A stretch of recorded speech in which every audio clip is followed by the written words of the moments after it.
안녕하세요 여러분, 반갑습니다. 해옥 채널입니다.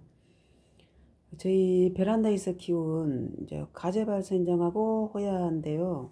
제가 봄에 분갈이 하면서 합식을 해놨어요.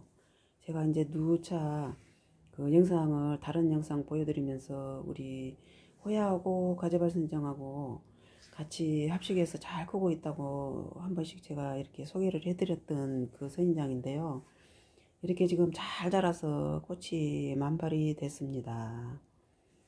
근데 이 호야는 관엽식물이잖아요. 넝쿨식물이라서 이렇게 줄기가 쭉쭉 이렇게 밑으로 뻗어 내려오는 그런 그 호야인데요. 그래도 이제 물 주는 용도가 비슷해요. 가재발생장하고. 그래서 제가 한번 심어 봤었습니다. 봄에. 그러는데 여태까지 잘 자라줘서 이렇게 꽃이 활짝 피게 됐습니다. 와, 어떠세요? 괜찮죠? 열어놓으니까 파란 그 잎 옆에 이렇게 빨간 꽃을 피워준 우리 가재발선인장이 있으니까 한결 더 좋은 것 같습니다.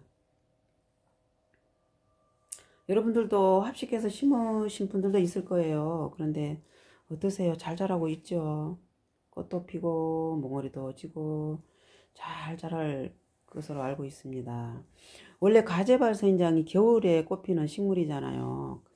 이제 가을, 겨울에 꽃이 피는 그런 가재발 선인장이고, 봄에 피는 선인장이 그 원종 개발 선인장이잖아요. 그래서 지금 가재발 선인장들이 지금 이제 겨울이 다가오니까 꽃들이 펴서 지금 만발이들 됐습니다.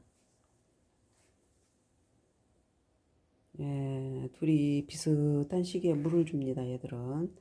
제가 이 아이들을 물을 줄 때는 흙을 이렇게 보고, 흙을 볼 때 거덕이 바싹 말라 있을 때 손가락으로 한 마디 정도 이렇게 찔러 봅니다, 흙을. 그러면 한 마디 정도 이제 얘기하기 쉽게 얘기를 해드리는 겁니다. 한 마디 정도 이렇게 흙을 찔러 보면 한 마디 정도 또 그니까 말라 있으면, 흙이 말라 있을 때 물을 듬뿍 주시면 됩니다.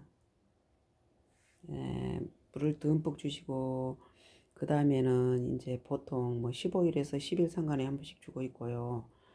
또 그 이제 몽어리가 꽃몽어리 지었을 때는 물을 필요로 합니다, 얘들이. 그래서 그럴 때는 조금 며칠 앞당겨서 물을 주고 있어요. 얘들이 너무 물을 또 오래도록 안 주다 보면은 꽃몽어리가 말라서 다 떨어집니다. 그래서 얘들을 보통 때 줄 때보다는 며칠 앞당겨서 물을 줘야 됩니다. 빨리빨리 흙이 상태가 마르더라고요, 얘들은.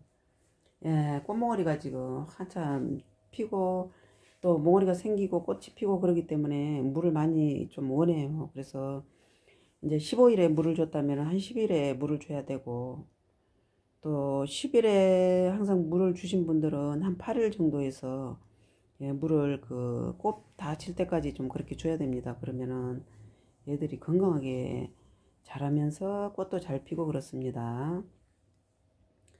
그런데 이제 꽃이 다 떨어지고 나면은 그 물을 그 화분의 밑에까지 물이 다 빠져나올 때까지 이렇게 푹 물을 주시고, 한 15일까지, 겨울에는 20일까지도 가도 됩니다. 물을 안 줘도 되거든요. 그래서 이제 물 용도만 잘 살펴주시면 애들이 잘 자랍니다. 그리고 이제 이렇게 보면은, 키우다 보면은, 또 호야하고 두 가지를 키우다 보면은 선인장이 먼저 그 시들시들 할 때가 있어요. 여기 호야는 싱싱하고 그럴 때는 또 한쪽으로, 저쪽 한쪽으로 그 선인장 쪽으로만 물을 조금 줘야 됩니다. 그리고 또 가재발 선인장보다 호야가 또 시들시들 해지면은 이쪽으로 또 예, 조금만 이쪽에 살짝 가재발 선인장까지 안 가도록 이쪽에서 물을 살짝 주면 됩니다. 호야 쪽으로. 예, 여러분들 그 추워지는 날씨에 몸 따뜻하게 하시고 감기 안 들리게 하세요. 요즘에는 하도 감기가 무서워서 좀 조심들 해야 될 것 같습니다. 여러분들 해옥 채널에 또 오셔서 같이 해주신 여러분들 너무너무 감사드립니다. 다음 영상 때까지 안녕히 계세요. 고맙습니다.